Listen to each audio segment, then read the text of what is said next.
ஆண்டவர் உமக்கு சொன்னவை நிறைவேறும் என்று நம்பிய மரியே நீர் பேறு பெற்றவர். பாஸ்கா காலம் 6ஆம் வாரம். புனித கன்னி மரியா எலிசபெத்தை சந்தித்தல் விழா.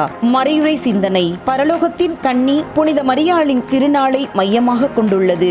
மேலும் மரியாள் எலிசபெத்தை சந்திக்க சென்றதையும் மரியாளின் வருகையால் எலிசபெத் ஆனந்தம் கொண்டு நீ மிகவும் ஆசிர்வதிக்கப்பட்டவள் என்றும் கூறுகின்றார். ஆம், மரியாள் நமக்கு ஒரு மிகப்பெரிய முன்மாதிரி.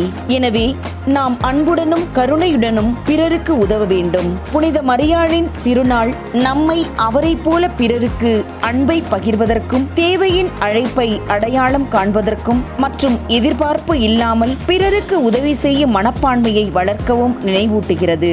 எனவே மரியாளின் இந்த பணிவான செயல்களில் நாம் நம்முடைய வாழ்க்கையை பிரதிபலித்து அவரை போலவே பிறருக்கு ஆறுதல் மற்றும் மகிழ்ச்சியை வழங்கி நம் வாழ்வை புனிதமாக்குவோம்.